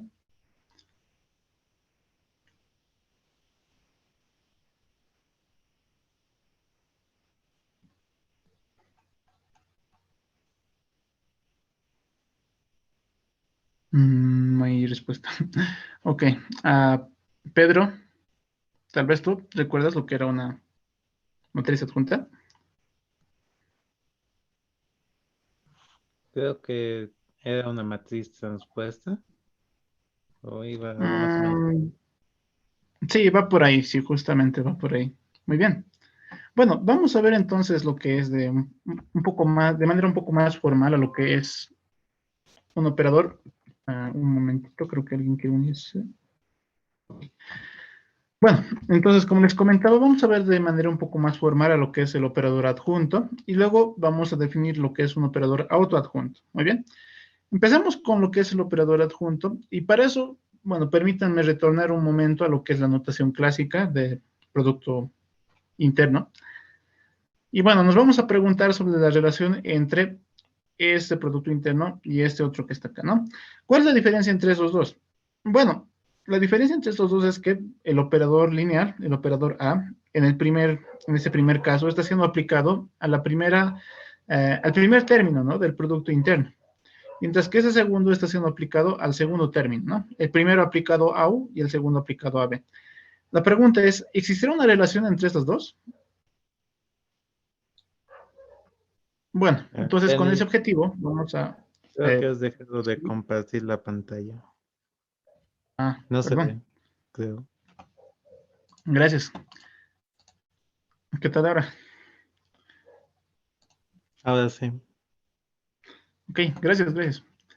Bueno, continuando entonces, como pueden notar, aquí estoy retornando a lo que es la definición clásica, ¿no? De lo que son el producto interno. Y bueno, como les comentaba, la pregunta que nos vamos a hacer es, ¿qué diferencia existe entre aplicar el operador, eh, un operador lineal o si ustedes quieren una matriz al primer vector de un producto interno o al segundo vector de un producto interno? ¿Existirá alguna relación entre estos dos? ¿Serán iguales? ¿Serán diferentes? ¿De qué forma se relacionan? Muy bien, entonces vamos a ver justamente esta relación a continuación. Bueno, para eso entonces vamos a ver lo siguiente. Vamos a definir a dos vectores. Muy bien, el vector phi y el vector psi, tal y como están acá, ¿no? Siendo descompuestas en una base ortonormal, como pueden notar, con sus componentes phi sub i y psi sub i, respectivamente, ¿no? Entonces, vamos a tratar a este psi sub i como un operador lineal. Muy bien, lo vamos a escribir entonces como si fuera un bra. Y bueno, para transformar esto que está acá en Umbra, debemos recordar primero lo que es la definición de producto interno lineal, pero sobre el primer término, ¿no? Para eso tal vez puedo retornar a la propiedad que habíamos dado acá, ¿no? Podemos nosotros escribir una combinación lineal sobre el primer término de un producto interno, pero este tiene que tener como componentes sus componentes originales, pero con complejo conjugado, ¿no? A estos escalares. Entonces, bajo esa propiedad, el funcional lineal asociado a ese vector, tal y como está aquí, ¿no? El funcional lineal asociado a psi va a ser lo mismo, va a seguir siendo una combinación lineal. La diferencia es que, bueno, las componentes van a ser, en lugar de ser las componentes originales, tienen que ser sus complejos conjugados. Y bueno, estos vectores que están acá, que son los vectores base, también tienen que convertirse en funcionales lineales. ¿no? Esa es la diferencia. Bueno, entonces, ¿por qué nosotros vamos a proponer esto? Para empezar, ¿será que esto cumple con lo que nosotros definimos típicamente para el Producto Interno? A ver, verifiquemos por si acaso. Entonces, vamos a realizar el Producto Interno entre este psi y este phi, ¿no? Tenemos que unir estos dos, este bra con este ket. Tenemos entonces el bracket, que está aquí, el Producto Interno. Tenemos una suma en i, y bueno, tendríamos que tener otra suma más, ¿no? Que, bueno, aquí está escrito con i, que lo vamos a escribir con j, ¿ya? Para evitar la confusión sobre los índices. Entonces, tenemos una suma sobre i, que es la suma sobre las cantidades phi sub i y u sub i, y la otra suma en j, que va a ser sobre las cantidades phi y u sub j, ¿no? Tal y como está ahí. Además, estamos utilizando la propiedad de linealidad, ¿no? Estamos retirando las sumas y los escalares de este producto escalar entre i y j. Bueno, eso por un lado, y ahora tenemos que recordar que eso que está aquí es un delta de Kronecker, ¿no? Por la propiedad de ortonormalidad de la base. Eso es un delta de Kronecker. Y bueno, dado que aquí tenemos una suma sobre el delta de Kronecker, vamos a desarrollar justamente el delta sobre la suma. Vamos a desarrollarlo sobre la suma en J, muy bien. Bueno, recordando entonces la propiedad, lo que tenemos que hacer es a toda esta cantidad que estoy apuntando con el cursor, cambiar sus índices J por un índice I simplemente, ¿no? Recordando lo que habíamos demostrado anteriormente. Entonces cambiamos a este J por I y nos quedamos simplemente con la suma en I, ¿no? Tal y como está acá. Y bueno, este es entonces el producto interno. Y si se dan cuenta, cumple, ¿no? Con lo que habíamos establecido. Si nosotros entonces indicamos que el covector lo podemos escribir de esta forma, el producto interno justamente calza con lo que habíamos indicado en el caso de los vectores columna, ¿no? Es el producto de el complejo conjugado del primer término, ¿no? Del coeficiente complejo conjugado del primer término por el primer coeficiente del segundo término, ¿no? Más el segundo y el tercero y así sucesivamente, ¿no? Como lo habíamos indicado por aquí, ¿no? Aquí está justamente, en este pequeño ejemplo. Entonces sí, cumple con lo que habíamos establecido. Ok, ¿dónde estamos? Aquí estamos. ¿No? Cumple entonces esto, que es lo mismo que habíamos definido para el producto interno utilizando la notación tradicional, ¿no? Es básicamente lo mismo. Y además podemos notar que también cumple con la propiedad de asimetría en este caso, ¿no? Porque, bueno, a esta suma que está aquí, que habíamos obtenido de aquí arriba, podemos escribirlo como el complejo conjugado de otro complejo conjugado, ¿no? Como pueden notar, aquí hay un reordenamiento. Estos dos conmutan, ¿no? Tenemos en este caso phi sub i complejo conjugado por phi sub i simplemente, y todo esto en un complejo conjugado. Esto que está aquí, viendo lo que tenemos aquí arriba, nosotros podríamos definirlo bien como un producto interno entre phi y psi, ¿no? En ese orden, primero phi y luego psi, ¿no? Entonces, aquí se está cumpliendo lo que es la propiedad de conmutatividad, ¿no? Con el complejo conjugado. Bueno, si transcribimos esto en la notación de brackets, tenemos esto, ¿no? Esto que está aquí abajo. Vamos a nosotros utilizar esto que está aquí abajo de manera más seguida, en lugar de esto que tenemos aquí arriba. Pero bueno, para hacer lo que tenemos que hacer a continuación, todavía me voy a quedar con lo que es la notación tradicional, ¿ya? Y voy a utilizar justamente esta ecuación que acabo de encontrar aquí arriba, muy bien, esta relación que tenemos acá. Bueno, vamos a considerar a que phi está dado por un operador M, un operador, supongamos una matriz, multiplicado por un vector columna, ¿ya? Un vector columna tita. Entonces vamos a reemplazar esto aquí, ¿ya? Aquí y acá. Y veamos qué es lo que obtenemos. Bueno, nosotros obtenemos esto que está aquí, ¿no? Esta relación entre phi.m tita y m tita.phi, complejo conjugado. No es simplemente lo mismo que habíamos obtenido hace un momento.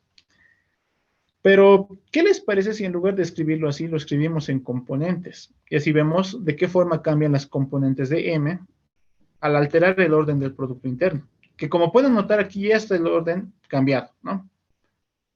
Entonces, para ver justamente las componentes, vamos a escribirlo a esto en términos de componentes.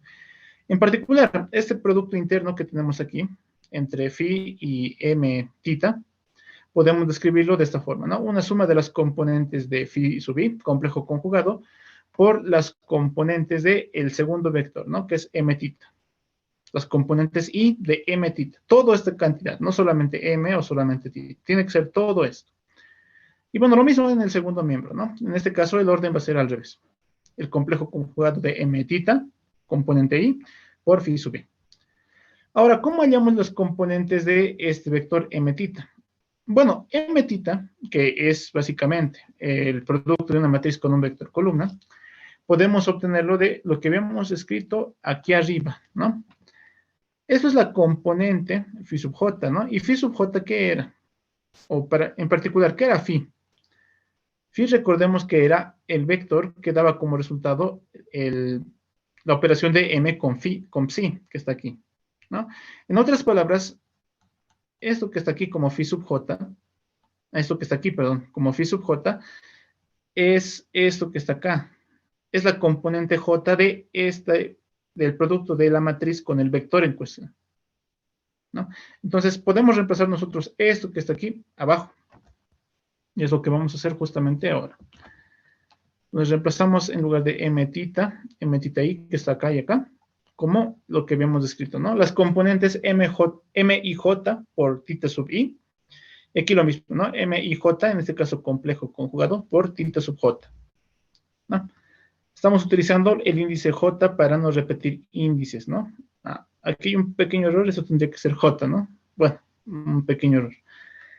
Bueno, para un poco simplificar la notación, a esta suma de i, j lo vamos a escribir directamente así, ¿ya? Como una sola suma con i, j, ¿ya? Es simplemente para reducir un poco la escritura.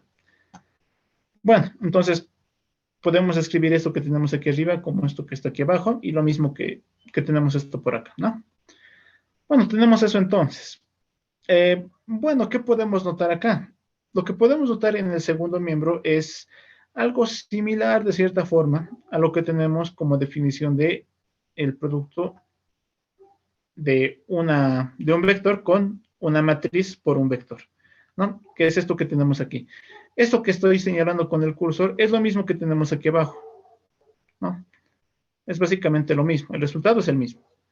Y esto que tenemos justamente aquí abajo se parece bastante a lo que tenemos aquí, en el segundo miembro de esta línea.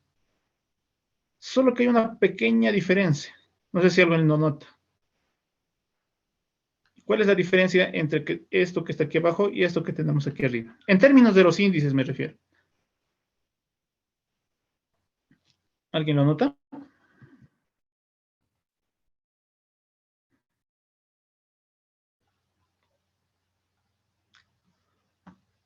Bueno, la diferencia está en el orden de los índices, ¿no? Ahí, aquí estamos. En el orden de los índices. Aquí tenemos primero I, luego J y luego, bueno, aquí tendría que ser J, ¿no? Como les comentaba. Aquí no es así. Primero está J, luego está I, J, I. No está en el mismo orden, ¿no? No está en el mismo orden. Bueno, ¿cómo hacemos para que esté en el mismo orden y así poder escribirlo tal y como está aquí arriba? Bueno, para hacer eso lo que vamos a hacer nosotros es definir lo que es justamente la transpuesta de esta matriz. En particular, las componentes de un operador transpuesto. Eso es lo que vamos a definir. Si nosotros tenemos un operador transpuesto y queremos averiguar sus componentes, una componente IJ, digamos, lo que nosotros tenemos que hacer es agarrar a la matriz original y en lugar de tener la componente IJ, tener la componente JI. Es decir, cambiar el orden de los índices, ¿no? Vamos a aplicar justamente esto acá para justamente intercambiar estos dos índices, ¿no? IJ. Y los vamos a cambiar por JI. Pero a cambio de que ya no esté evaluando la matriz original, sino que la matriz transpuesta, ¿no? Y bueno, no pierdan de vista este complejo conjugado que está aquí, ¿no? Entonces tendríamos la matriz complejo conjugado transpuesta de JI. Y ahora sí se parece a lo que tenemos aquí en el segundo miembro, ¿no? En cuanto al orden de los índices. Y justamente debido a ese orden de índices, podemos nosotros primero reescribir lo que tenemos en el primer miembro, ¿no? Eso que tenemos acá, como justamente eso, ¿no? El producto interno de phi con m por tita, ¿no? Tal y como está aquí. Eso es por definición. De dónde hemos partido es lo mismo a lo que hemos llegado aquí abajo. Y por otro lado, el segundo miembro también podríamos escribirlo utilizando la misma lógica, ¿no? Esto que tenemos acá lo vamos a reescribir como ahora, el vector tita multiplicado por m transpuesto conjugado por phi. ¿Muy bien? Y bueno, aquí es donde vamos a introducir justamente lo que es la adjunta de un operador. Muy bien. La adjunta de un operador es esto, es la transpuesta conjugada de un operador. Muy bien. O, bueno, en el caso de matrices sería la matriz transpuesta conjugada, ¿no? Y lo vamos a denotar de esta forma, mediante una cruz o algunos le llaman daga. Muy bien. Entonces, si yo llamo M daga, me refiero a la matriz transpuesta conjugada de la matriz original que yo tengo. Y a eso le vamos a denominar adjunta de un operador, a la transpuesta conjugada de un operador en cuestión. Bueno, entonces vamos a reescribir eso que tenemos aquí como una adjunta, ¿no? Esto sería una adjunta, una transpuesta conjugada. Entonces, esto que está aquí sería tita punto por m transpuesta conjugada evaluada por phi, ¿no? Entonces, reemplazamos esto y esto en el primer y segundo miembro de esas expresiones y obtenemos esto que se encuentra aquí abajo, ¿no? O bueno, utilizando la notación de Dirac, podemos reemplazarlo, podemos simbolizarlo tal y como está aquí, ¿no? Phi por m evaluado sobre el vector tita es igual a el bra tita evaluado o multiplicado por el vector, la matriz, perdón, transpuesta conjugada m evaluada sobre el vector phi, complejo conjugado. Y eso es justamente lo que queríamos encontrar en principio, aunque, bueno, para que sea un poco más notorio, lo que vamos a hacer es lo siguiente. Si retornamos a la notación tradicional y lo del segundo miembro lo aplicamos, ¿no? La operación de conmutatividad, vamos a cambiar el orden de estos dos a cambio de colocar un complejo conjugado, ¿no? Pero el complejo conjugado del complejo conjugado sería la función original, ¿no? En otras palabras, esto que está aquí sería igual a esto, ¿no? Hemos intercambiado simplemente el orden de los productos, ¿no? Y bueno, esto es justamente lo que nos preguntábamos a un principio, ¿no? ¿Qué diferencia hay entre que yo aplique la matriz sobre un vector y yo la aplique sobre el primer vector de un producto interno, ¿no? Y esa es la relación que existe entre las dos. Nosotros podemos aplicar una matriz sobre el producto interno de dos vectores, sobre el segundo vector en particular, o podemos calcular lo que es la matriz adjunta sobre el primer vector del producto interno y multiplicarlo por el segundo. Eso es lo que nos dice. O hacemos la operación sobre el primero o sobre el segundo.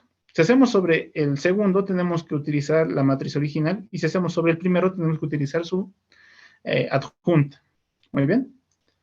Entonces, eso, para eso justamente sirve, para trasladar a la matriz al primero o al segundo término. Bueno, entonces, eso, no sé si tienen alguna pregunta.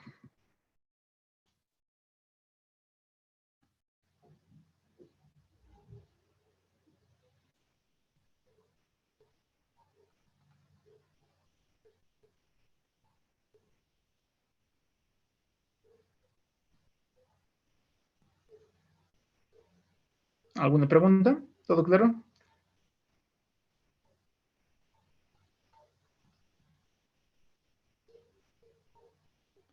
Muy bien, creo que no hay preguntas. Bueno, continuamos entonces. O bueno, vamos a hacer un pequeño ejemplo acá, con lo que es un operador y los vectores. Y vamos a ver justamente qué significa eso de la adjunta. Muy bien. Entonces, bueno, voy a empezar con este ejemplo considerando dos vectores, ¿ya? Tenemos el vector 1, el vector tita, con componentes 1 y 2, el vector psi, con componentes menos i y 1, ¿no? Este i, recuerden que es el número imaginario, ¿no? La base de los números imaginarios. Y bueno, vamos a considerar una matriz M, dada por esta expresión que está aquí, con estas entradas, 1, 2, 1 i, 2 menos i. Muy bien. Bueno, vamos a evaluar justamente esto que tenemos acá. Un momento, por favor. Ahora sí. Vamos a evaluar esto que tenemos acá. Bien, vamos a ver si se cumple o no se cumple. Entonces, como primer paso, ¿qué es lo que tengo que hacer? Bueno, primero tengo que evaluar a la matriz M sobre el vector tita. ¿Ya? Vamos a evaluar. Entonces, tenemos el producto de la matriz con ese vector, tal y como está aquí. Como resultado nos da esto que está acá, ¿no? 1 más 2i, 2 menos 2i. Y bueno, ¿qué más tenemos que hacer? Ahora tenemos que multiplicar a esto, a este vector, como pueden notar es un vector columna, con con esta cantidad, ¿no? Con este vector. Tenemos que hacer un producto interno.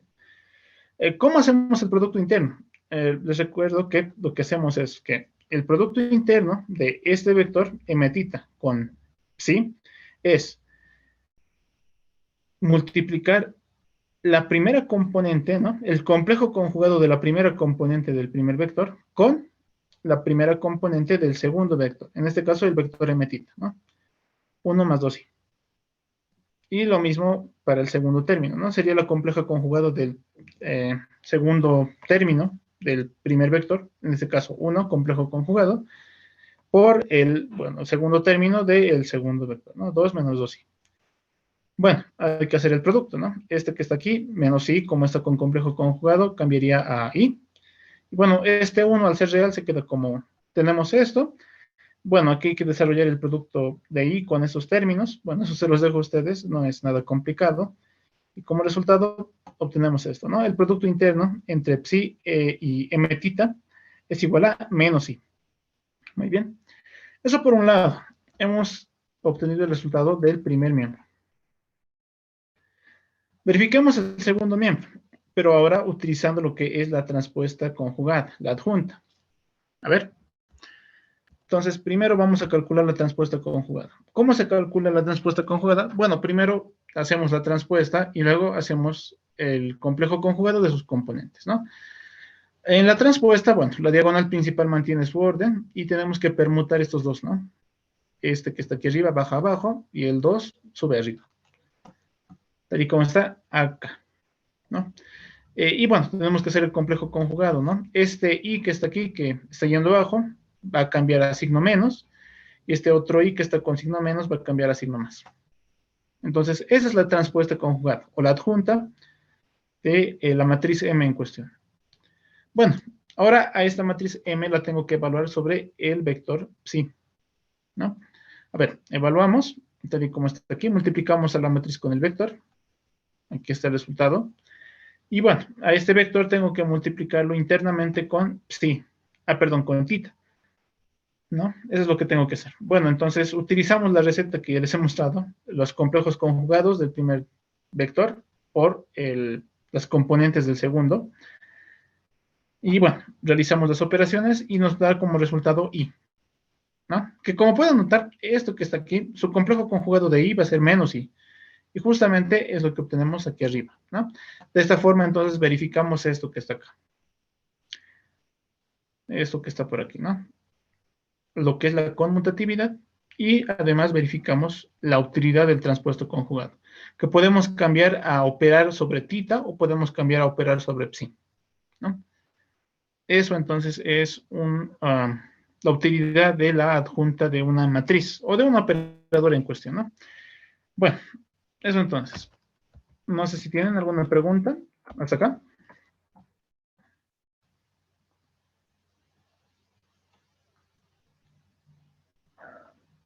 ¿Alguna pregunta?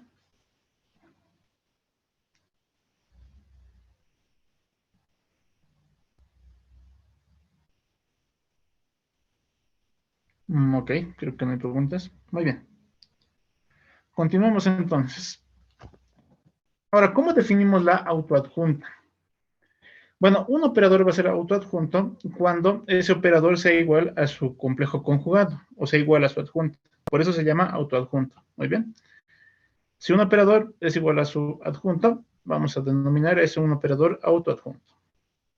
Muy bien. Bueno, eso por un lado. Y bueno, para ver justamente las propiedades que va a tener este autoadjunto, qué es lo que hace este autoadjunto, voy a introducir esta notación. Ya es un poco raro este tipo de notación, pero bueno, puede llegar a ser un poco útil también en ocasiones. Si es que yo coloco o estoy evaluando a una matriz M sobre un vector psi o phi, en este caso, ¿no? Este me va a dar como resultado otro vector y lo vamos a llamar M phi. Muy bien. Ese es un vector, m phi, ¿no? Esta m ya deja de ser matriz, es simplemente una notación que estoy colocando para diferenciar esto y esto. Muy bien. Bueno, ¿con qué objetivo voy a hacer esto? Para mostrarles qué es lo que hace el operador autoadjunto. Que bueno, tal vez seguramente ya van pensando qué es lo que hace. Bueno, entonces vamos a calcular otra vez esto, ¿ya? Que habíamos visto en un principio, ¿no? La aplicación de m sobre el vector psi, producto interno con psi, tal y como está aquí. Lo que tenemos acá sería mφ, como lo hemos definido con esta notación, ¿no? O bueno, podemos también definirlo o llevar a esta m al otro lado, ¿no? Utilizando lo que es la regla de la operación del operador adjunto. O podemos operar sobre el primero, o si quiero operar sobre el segundo, tengo que considerar el complejo conjugado, ¿no? La adjunta. Pero si es que esto es un operador autoadjunto, aquí ya no tengo que colocar m adjunta, sino simplemente m. Y es aquí donde viene entonces la principal propiedad que tiene el operador autoadjunto. A la hora de tener nosotros el producto interno de un vector con una matriz por otro vector, esta matriz en cuestión puede ser aplicada sobre el primer término o sobre el segundo término, sin variar. El resultado va a ser el mismo. Muy bien. Eso es lo que nos indica entonces este resultado que está acá. Eso es un operador autoadjunto. Para eso es esa es su propiedad fundamental, ¿no? Bueno, entonces eso es lo que nosotros tenemos. Bueno, de aquí podemos entonces reescribir estos como aquí abajo o el que está aquí abajo, ¿no? Lo que está aquí abajo es básicamente lo que tenemos en un principio, esto que está aquí, ¿no? Con la diferencia de que, bueno, dado que el autoadjunto, dado que m es autoadjunto, en lugar de m daga, simplemente escribo m, ¿no? Es lo que tenemos aquí abajo. Bueno, eso entonces. Bueno, entonces eso es lo que hace un operador autoadjunto. Vamos a ver unos cuantos ejemplos de operadores autoadjuntos. Les comento de que hay unos cuantos operadores autoadjuntos, en particular 3, que son bastante conocidos. Son las matrices de Pauli. Son matrices 2 por 2 de esta forma. Muy bien. Bueno, esas matrices, si nosotros calculamos el complejo conjugado o la adjunta de justamente estas matrices, obtenemos el mismo valor. Este primero, al ser una matriz diagonal, ¿no? Al ser una matriz diagonal y además de entradas reales, evidentemente va a ser una matriz autoadjunta. Del segundo, es una matriz diagonal, eso sí, pero, perdón, no es una matriz diagonal en este caso, ¿no?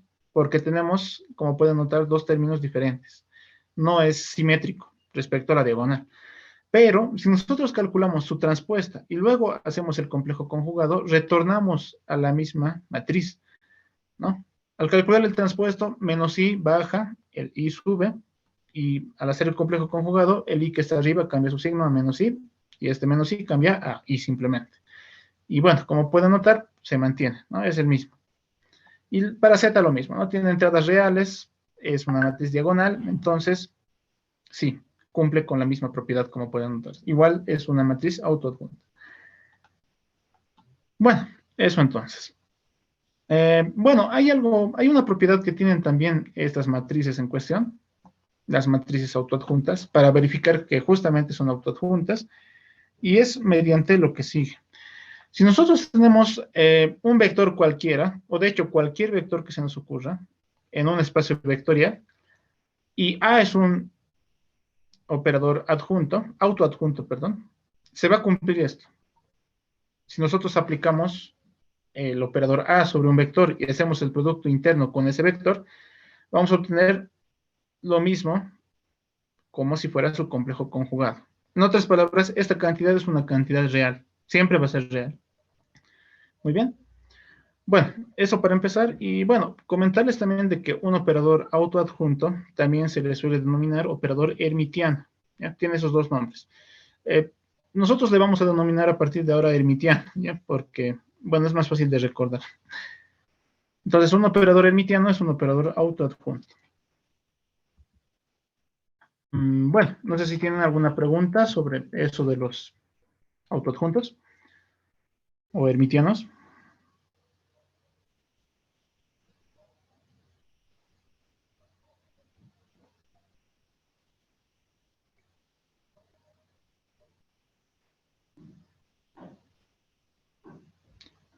Ok, creo que no hay preguntas. Muy bien, continuemos. Bueno, vamos a retornar a algo que, bueno, seguramente también ya han visto en lo que es la materia de álgebra lineal, y son los autovalores. Bueno, entonces, el problema de autovalores consiste en lo siguiente. Consiste en la búsqueda de vectores, digamos vectores A, Tal es que si nosotros lo evaluamos sobre una matriz o un operador, obtenemos lo siguiente. La matriz A evaluado sobre el vector A me tiene que dar como resultado un escalar A multiplicado por un vector A. En otras palabras, lo que hace simplemente la matriz es aumentar o disminuir el tamaño de A, pero no cambia su dirección. Podríamos dar eso como una definición geométrica, ¿no? A lo que es el problema de autovalores. Buscar vectores tales que al ser aplicados sobre una matriz, simplemente alteramos su tamaño y no su dirección, ¿no? Bueno, entonces, eso. Ahora, el objetivo está en buscar justamente estos valores, ¿no? Los valores en cuanto se magnifica el vector y al vector en cuestión. A la cantidad A escalar se le llama autovalor y al vector en cuestión se le llama autovector. Muy bien. Y bueno, el objetivo del problema de autovalores es determinar estas cantidades, al autovalor y al autovector. Bueno, vamos entonces a ver un ejemplo con justamente estas cantidades y vamos a hablar sobre las matrices de Pauli, ¿ya? Vamos a hallar justamente un autovalor de la matriz de Pauli sigma y, que lo habíamos definido de esta forma, ¿no? Es esta matriz 2 por 2 que está aquí. Hallemos sus autovalores. Entonces, vamos a nosotros a hacer la siguiente denominación, muy bien. A todo operador que tengamos, sigma y, digamos, vamos a denominar su autovector como un vector que tiene el mismo nombre, sigma y a su autovalor igual, con el mismo nombre, sigma y. Para diferenciar entre el vector, el operador y el escalar, hemos utilizado esa notación, ¿no? El escalar no tiene nada, el operador está dentro de un ket, y el operador tiene un sombrerito chino, ¿no? De esa manera vamos a diferenciarlos. Bueno, dado que tenemos entonces la matriz de Pauli 2 por 2, vamos a definir al operador, al vector, al autovector como XY. El objetivo va a ser encontrar estas componentes, ¿no? La componente X y la Y. Bueno, entonces, manos a la obra. Tenemos que resolver esto que está acá, ¿no? Tenemos que encontrar valores de X, Y además sigma Y, tales que nos satisfagan esto. Bueno, lo que tenemos en el segundo miembro, aquí, sigma Y por X, Y, este vector XY, podemos reescribirlo de la siguiente forma. Sería sigma Y por una matriz unitaria, ¿no? Con unos y ceros, como pueden notar, es una matriz identidad, por el vector columna, ¿no? Básicamente, al resolver esto, obtenemos lo mismo que tenemos acá. Bueno, ¿con qué objetivo estoy haciendo esto? Como vamos a ver, esto va a ser útil en un momento. Por el momento vamos a multiplicar sigma y por estos unos que tenemos en esta matriz de identidad, ¿no? Tenemos como resultado sigma y 0, 0, sigma y, como está acá. Y bueno, a esto que tengo acá, lo vamos a llevar al primer miembro, acá, con el signo menos. Y bueno, aquí está la utilidad, ¿no? De que, bueno, en principio, si nosotros trabajáramos directamente con lo que tenemos acá, que estoy apuntando con el cursor, no podemos restar como tal a un escalar con una matriz, ¿no? No podemos, son de naturaleza diferente. Por eso es que este sigma y lo estoy representando mediante esta matriz de identidad, ¿no? El producto de sigma y con una matriz de identidad, para que así sí pueda restar esas dos matrices que están acá. Esos dos sí los puedo restar, ¿no? Porque son matrices. Entonces hacemos eso, llevamos esto al primer miembro, factorizamos el vector columna y hacemos la resta de estas matrices en cuestión, ¿no? Bueno, como resultado de esta resta obtenemos esa otra matriz, ¿no? Entonces tenemos lo siguiente. Esta matriz multiplicada por el vector columna, XY, me tiene que dar igual a un vector columna con entradas 0, ¿no? Eso es lo que tenemos. Y bueno, aquí sucede algo bastante peculiar. Aquí ya tenemos una solución, de hecho, porque si yo puedo encontrar una matriz inversa a esta matriz que tenemos aquí, que acompaña el vector columna, puedo multiplicar justamente a ambos miembros por esa matriz inversa y así obtener X y Y, ¿no? Pero hay un detalle, y es que si es que multiplico por la matriz inversa a lo que tengo en el segundo miembro, voy a obtener otra vez un vector columna con entrada 0. Y como resultado voy a obtener que el autovector va a ser un vector nulo. Algo que bueno es de esperarse, ¿no? Si nosotros evaluamos a esta matriz sobre un vector nulo, obviamente voy a obtener igual al mismo vector nulo, ¿no? Es lo que nosotros tenemos como un autovector en principio, cumple las condiciones. Pero ese autovector, que es el autovector nulo, se le llama solución trivial al problema, porque es la solución que, bueno, nosotros ya podemos conocer de manera inmediata. En nuestro caso estamos interesados en otras soluciones que sean diferentes a esta, al vector nulo. ¿Y cómo yo entonces encuentro otras soluciones que no sean el vector nulo? Bueno, para asegurarme entonces de que no tengo esa única solución, de que X y Y sea igual a un vector nulo, tengo que asegurarme de que la matriz que le acompaña a este vector columna no sea invertible. Si es que esa matriz no es invertible, entonces esto no va a ser igual a cero. No tendría que ser igual a cero, ¿no? X y Y no tendrían que ser cero. Si es invertible, sí, pero como no lo es, entonces no necesariamente X y Y van a ser cero. Ahora, ¿cómo yo aseguro que esta matriz no sea invertible?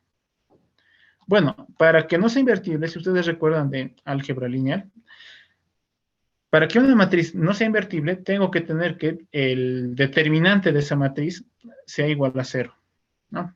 Si es que es diferente de cero, entonces es invertible la matriz. Pero si es que el determinante es igual a cero, entonces ya no es invertible dicha matriz. Entonces, vamos a asumir que la matriz no es invertible y por lo tanto su determinante va a ser igual a cero. Bueno, entonces hacemos eso, calculamos el determinante, aquí está el resultado, y a partir de aquí vamos a determinar el valor de sigma y. ¿Qué valor tiene que tener sigma y para que la matriz no sea invertible? Y bueno, encontramos dos valores, más y menos 1, para sigma y. Entonces, ya hemos encontrado lo que son los autovalores. Bueno, como comentario, se encuentran el número de autovalores que se encuentran en un problema va a ser igual generalmente a el número de dimensiones que tenga nuestro vector en cuestión. En nuestro caso, nuestro vector columna tiene dos entradas, es de 2 dimensiones. Entonces vamos a nosotros tener dos autovalores, más 1 y menos 1. Si nosotros tuviéramos un vector columna de 3, seguramente tendríamos 3 soluciones, para 4 soluciones y así. Aunque, bueno, suele haber el caso en el que tenemos autovalores repetidos, pero bueno, ese ya es otro asunto, ¿no? No vamos a analizar ese caso por ahora. Bueno, entonces tenemos nosotros los autovalores, ¿no? Dado que tenemos los autovalores, vamos a reemplazar estos valores de sigma y acá, en esta expresión que está aquí, ¿no? La que tenemos del problema original. Reemplacemos entonces, tenemos esto entonces, ¿no? Esto que está por aquí. La matriz aplicada sobre el vector es igual a más menos 1 por el vector en cuestión, ¿no? Y vamos a desarrollar ambos miembros, ¿no? El primer miembro y el segundo miembro en cuanto a los productos con la matriz y con el escalar. Obtenemos como resultado esto que está aquí. Bueno, ¿cómo me va a ayudar esto a mí a determinar los autovectores? Bueno, lo que vamos a hacer es lo siguiente. Vamos a igualar componente a componente, pero para eso vamos a seleccionar solamente un signo, o el positivo o el negativo. Empecemos con el caso positivo, ¿ya? Cuando tenemos sigma y igual a más 1. En ese caso, adoptamos el signo más y nos quedamos con esto que está aquí, si comparamos componente a componente. Como pueden notar, tanto la ecuación de arriba como la que está abajo son iguales, ¿no? Son la misma ecuación. Entonces, de cualquiera de estos dos tengo que despejar ya sea X o Y. Bueno, en este caso Y está más fácil de despejar, perdón, de ese término. Entonces vamos a utilizar Y. Aquí está, Y y X, ¿no? Entonces, ya que tengo el valor de Y es igual a Y por X, vamos a reemplazar este valor de Y en el vector columna. El vector de columna, el autovector, lo habíamos denominado XY, ¿no? Entonces, en lugar de este Y que está aquí abajo, vamos a reemplazarlo por IX, tal y como está aquí. Y además, a este vector puedo factorizar el valor de X, ¿no? Y obtener este valor, un vector columna con entradas 1 e Y, ¿no? Entonces, este que está aquí ya sería un autovector. Un momentito.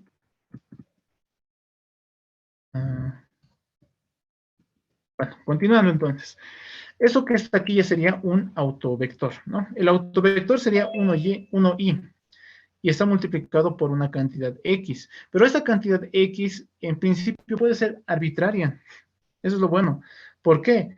Porque, a ver, si retornamos a la definición de autovector que partimos de acá, ¿no? Ustedes de esta misma expresión pueden notar que si multiplico a los vectores por una cantidad cualquiera, ¿no? Un escalar, solamente modificando lo que es el tamaño, sigue siendo un autovector, va a seguir cumpliendo esta misma ecuación, ¿no? Entonces, justamente debido a eso es que no importa el valor de X ahora, ¿bien? Porque es simplemente modificar el tamaño de este vector que está aquí. Y no importa el tamaño, el autovector va a seguir siendo un autovector, ¿no? De la matriz en cuestión. Entonces, bueno, lo vamos a dejar así. Este va a ser el autovector 1 asociado a este autovalor 1, ¿ya? Para el autovalor 1, que tiene valor más 1, el autovector en cuestión va a ser una cantidad X, ¿no? Que puede ser un complejo 1i. Muy bien. Y bueno, ese sería entonces para el primer caso. Y para el segundo caso, con el signo negativo, tenemos que utilizar el mismo abordaje. Muy bien, reemplazar este segundo signo, trabajar con el signo menos, y bueno, de esas expresiones despejar a una de las variables, ¿no? En este caso vamos a continuar con y, que está, despejamos y, reemplazamos aquí en lo que es las componentes del autovector, factorizar el valor x y obtener así lo que es el vector en cuestión, ¿no? Entonces, aquí igual tenemos el autovalor menos 1 para el autovector 1 menos i. Bueno, eso entonces. Así hemos determinado entonces lo que son los valores de sigma y los valores de los vectores sigma, ¿no? De los autovalores y autovectores asociados a esta matriz, ¿no? Que está aquí. Bueno, no sé si tienen alguna pregunta antes de continuar.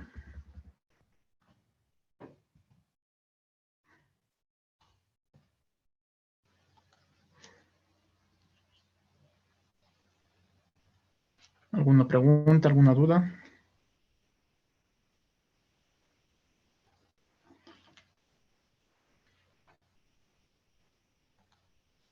Muy bien, creo que no hay preguntas. Bueno, continuamos entonces. Estamos aquí, ¿no? Bueno, ¿qué les parece si nosotros especificamos el valor de x? ¿Cómo podemos hacer eso? Hacer que x tenga un valor. Lo que podemos hacer nosotros es proponer que nuestros autovectores estén normalizados. ¿Qué les parece? Es decir, que tengan módulo 1. ¿Podemos hacer eso? Sí, podemos exigir un valor para x tal que su módulo de estos autovectores sean 1. Muy bien, entonces hagamos eso, a manera de determinar cuánto vale x. Bien, entonces vamos a normalizar a estos. Para normalizarlos tenemos que efectuar el producto interno de esos vectores consigo mismos, ¿no? Por ejemplo, para el vector y1, ¿no? Que está acá, vamos a utilizar el procedimiento que, bueno, ya les he comentado, x cuadrado por la componente 1, complejo conjugado, por la componente 1, y lo mismo, ¿no? Componente 1, complejo conjugado con componente 1. Aquí es donde ya pueden notar ustedes que es necesario añadir esos complejos conjugados al producto interno, ¿no? Si no fuese así, ustedes pueden verificar que si no colocamos complejos conjugados, el producto de todo esto me da igual a 0. Y esos vectores tendrían como módulo 0, ¿no? Algo que en principio no es posible. El único vector que tiene módulo 0 es el vector nulo, ¿no? Entonces, justamente para evitar eso es que se coloca el complejo conjugado. Ahí está justamente la utilidad. Bueno, como resultado de este producto sería 1 por 1, 1. Aquí tendríamos un producto de i conjugado con i.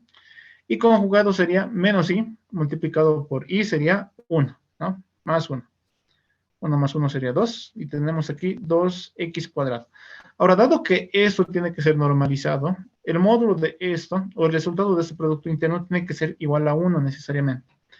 Y de aquí puedo despejar el valor de x, entonces. X, el 2 va a dividir, sacamos raíz, sería x igual a 1 sobre raíz de 2. Entonces, ese es el valor de x para que este vector esté normalizado. Y lo mismo para este otro vector.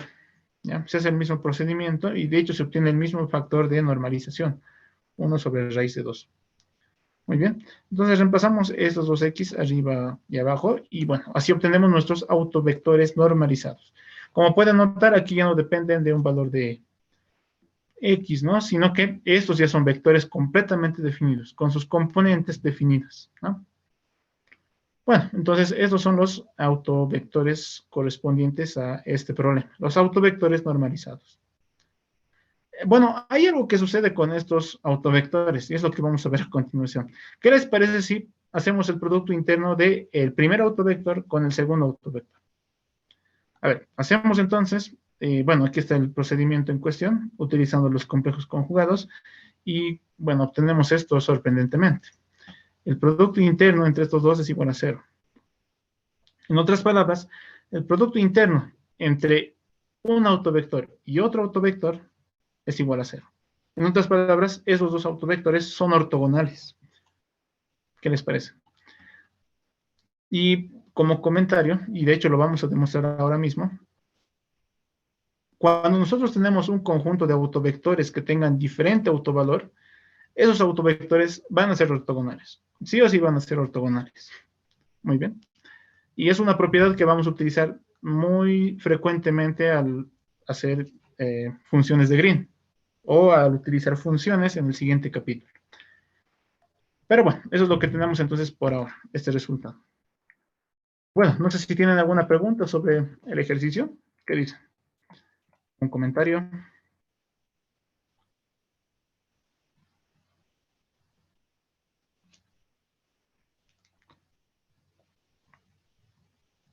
Muy bien, creo que no hay nada. Continuamos entonces. Bueno, dado que entonces estos autovectores pueden generar un espacio vectorial, porque lo pueden hacer, ¿no? Podemos utilizar estos autovectores como base. Entonces, justamente vamos a hablar ahora de base de autovectores. Muy bien. Bueno, entonces vamos a considerar un operador A, ¿ya? Un operador A que va a ser autoadjunto. Esto, vamos a empezar con eso, ¿ya? Este operador A va a ser autoadjunto y tiene autovalores A sub I y autovectores A sub I. Muy bien, según la notación que estamos utilizando.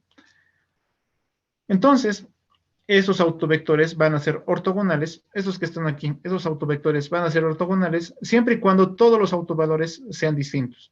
Si son distintos entre sí, entonces los autovectores van a ser ortogonales. Bueno, demostremos eso entonces de manera breve, utilizando lo siguiente.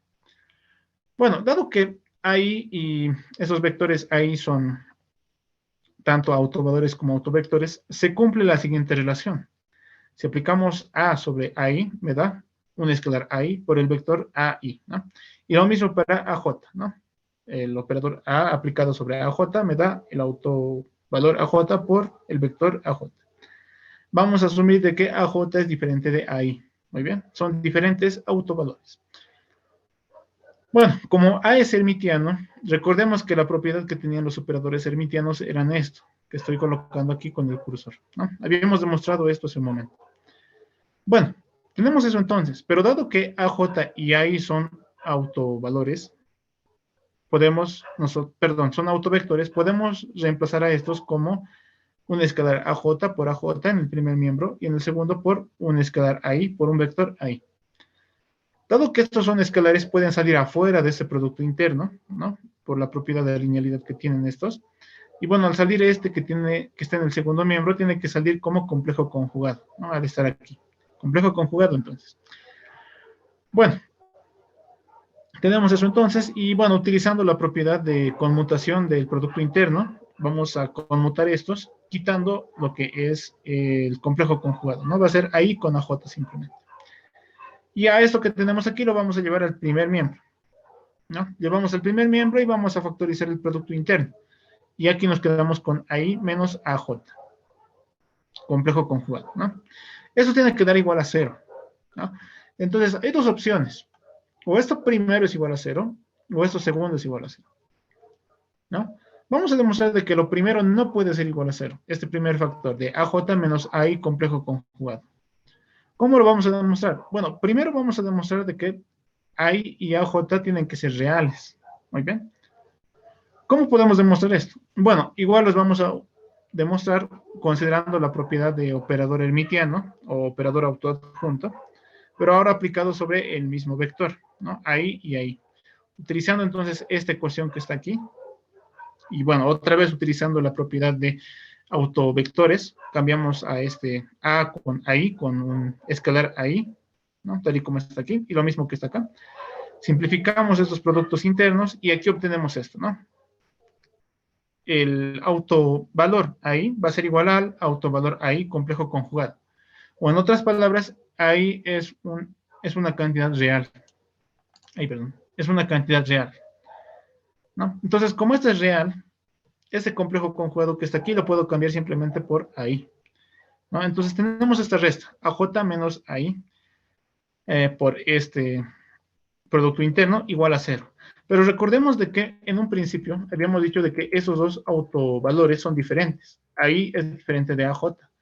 Entonces, esta resta que está aquí siempre va a ser diferente a 0. Como eso es diferente a 0, necesariamente el producto interno tiene que ser igual a 0. Así entonces el producto interno entre AI con AJ va a ser igual a 0. En otras palabras, AI con AJ son ortogonales, que es lo que queríamos demostrar, ¿no? Y es justamente por eso que habíamos obtenido en el problema anterior, que esos dos autovectores con autovalores diferentes, que eran diferentes, ¿no? Uno era más 1 y el otro era menos 1, eran ortogonales, ¿no?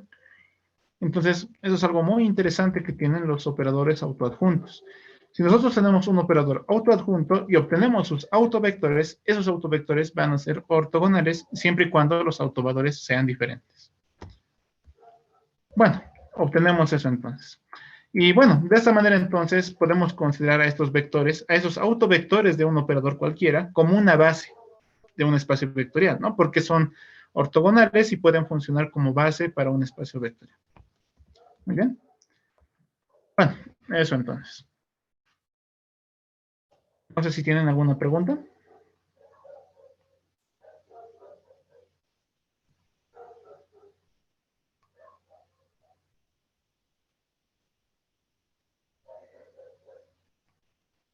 ¿No hay preguntas? Ok, bueno. Bueno, vamos a dejar la clase hasta acá. Nos falta todavía ver una última cosa que es la condición de completitud. Muy bien. Que bueno, va a ser de gran utilidad de hecho para la próxima clase. Pero bueno, vamos a ver justamente esto ya el día viernes, ¿les parece? Nos falta solamente esto y bueno, ya vamos a entrar al siguiente capítulo.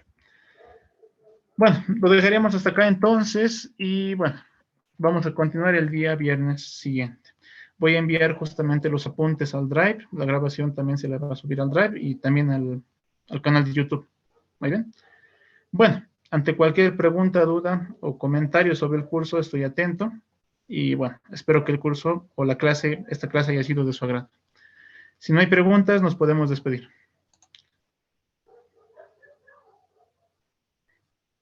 Ok, no hay preguntas. Bueno, no es nada. Nos vemos. Que les vaya bien. Hasta luego.